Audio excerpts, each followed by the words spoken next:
Hi, I'm Julie Cefalu, and for today's video, I'm going to demonstrate foundation paper piecing. It's really a great technique to use when you've got small, intricate pieces or just even little tiny pieces like a square and a square unit, which is what I'm going to be demonstrating today. Here's a couple that I've made already, and these are really small. They finish at 1.5 inches square, so this is a great technique for that. And let me show you how it works. So I've printed out my templates onto some foundation paper, and when you print out your template, you want to make sure that it measures correctly, so print it out at the actual size. This one has a 1-inch square that you can double check to make sure it's the correct size. And if you don't have foundation paper, you can just use plain old copy paper or printing paper. I know that Alex has a new product out called Select Print and Piece, which is a foundation paper that you could use for this technique as well. The other thing that you'll want to have is an add-a-quarter ruler, and this is going to make the whole technique process really a lot easier. I've got a rotary cutter, a little glue stick, and you're also going to need either a postcard, a little file card, or a business card, something that's a little bit stable, and maybe even like cardstock would work. And then I've got a little wooden iron here and my fabric, and we're ready to go. So my pattern has numbers on it, 1, 2, 3, 4, and 5. So we're going to kind of follow the numbering system here. And I've cut out some fabric already. So I want a piece of fabric that's large enough to cover that number 1 space. This is going to be my number 1 fabric. And I like to cut these really generous. So this one is about a 2-inch square. It actually fits this whole thing. And then my triangles out here are also really nice and big and generous. These I've actually cut a 2¼ inch square in half diagonally to get my triangles. So the first thing that I'm going to do is I'm going to place the fabric for the number 1 on the back side of this paper, and I want my wrong side of the fabric to be on the wrong side of the paper, so wrong sides together here. And I'm going to take a glue stick and just glue that in place, and you want to make sure you're using a water-soluble glue stick, so I'll just put a little dab there in the center to keep that fabric in place. Then I'm going to turn this over, and we're going to be working here between the 1 and the 2. And this line that separates 1 and 2, we're going to fold that back. And this is where I use my cardstock or file card in this case. I'm going to lay that right along that line, and I'm going to fold back this paper on there, and I'm going to give it a crease. And I'm going to use my add-a-quarter ruler, and it's going to slide right against that fold there. It kind of slides back and forth, and I'm going to cut this excess fabric away. And now I'm going to add the triangle piece that goes here. So I'm going to turn this back around, and my triangle fabric is going to go right sides together, so right side to right side like that. And then we're going to turn this back around this way, and I'm going to be stitching right here on this line. So let's go over to the sewing machine and we'll stitch that up. So let me tell you how I've set up my machine. I have a size 90-14 needle so that it perforates the paper really well.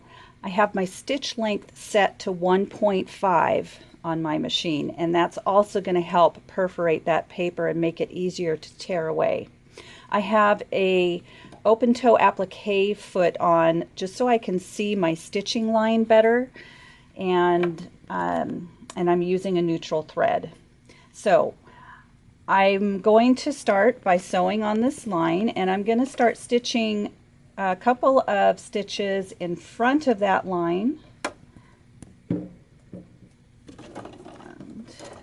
Get my needle down. There we go. sewing right on the line, and then I'm going to sew beyond that line a couple of stitches and pull this away. And now from the back side, here's my seam. I'm going to flip that over, and you can finger press that. I don't bother using an iron yet. If you have this wooden iron, you can use that. It gets it nice and flat. And there's our first seam. Now we're going to go on to the next seam, which is going to be number 3. So we're going to do the exact same thing. I'm going to come down here to the cutting mat and show you again that whole process. So here is the line we're going to be working on next. I'm going to take my card. I'm going to fold that on the line, and I'm going to use my add a quarter ruler, and I'm going to cut that seam allowance. Okay, now I'm going to take my next triangle piece, and we're going to put that right sides together from the back side, and then we're going to flip it over to the paper side, and we're going to sew this line here. So again, we're going to stitch in front of that line all the way down and beyond it.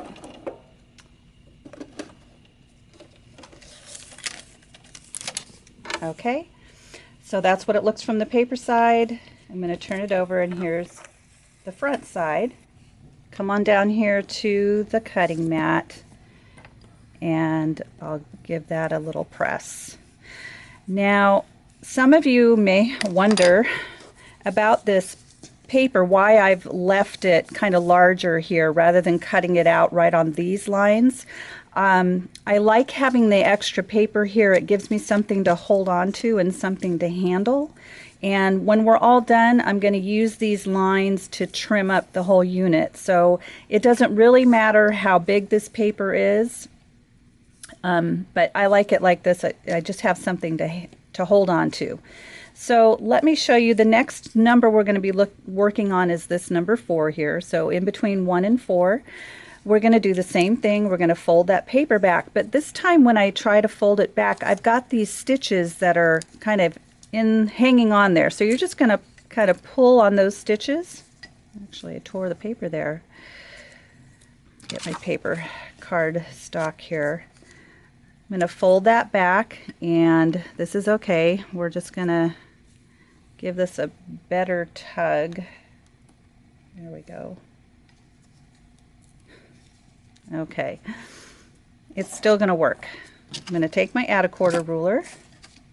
It's good that these things happen while we're demonstrating, so you can see the real life problems that can happen.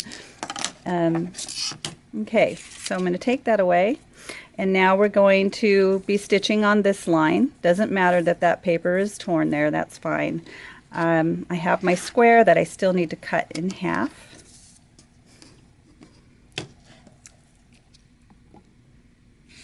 Okay, and I'm going to sew on my next triangle. So this is going to go right sides together, and you'll notice these are really way bigger than you need them to be, but I'd rather waste a little bit of fabric than be short. So we're going to stitch the number 4 line.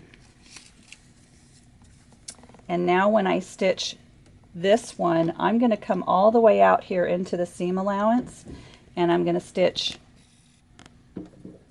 from here onto the line, and then I'm going to stitch right off of there and all the way out beyond the paper. And I'll show you why I'm doing that in a second. So this is the line that we just stitched, and I'm going to turn it over. Looks like that. And the reason I took that stitching beyond the line of the paper is because this seam is going to be in my seam allowance, and I want it to be really secure. So just so you can see on this example, here's one where I didn't get that stitching far enough out here, and it's not as secure as I like it to be. So that one's done. We're going to go on to the very last seam here. So I'm going to flip the paper over. We're on number 5. I'm going to fold the paper back on the line. And again, I need to tug those stitches free, and they should just pop right up. Trim my seam, and we're almost done. Okay, we're going to put the last triangle on here. I'm going to flip it over, right sides together with the fabric, and then turn it over, and we're going to stitch this line. So here I am out here in the seam allowance. I'm going to start my stitching here, and I'm going to stitch this line.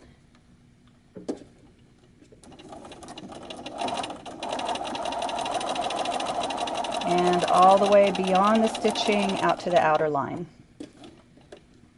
Okay. Now we're back to the cutting table. Here's the paper side. I'm going to turn it over, and here's the front side. It looks pretty wonky still, but we're going to trim it up. I would take an iron and press this at this point, but just for the sake of the video, we're going to make it quick, and I'll use this little wooden iron here and get it nice and flat. And we're going to trim it from the paper side. So I'm going to turn it over, and I'm going to be trimming on these outside lines. This is 1/4 of an inch beyond what my finished size should be. So I'm going to take my ruler, and I'm going to trim here, and I'm going to trim here, and then we'll do the other 2 sides, and you're going to just see how nice and perfect this little square in a square unit turns out.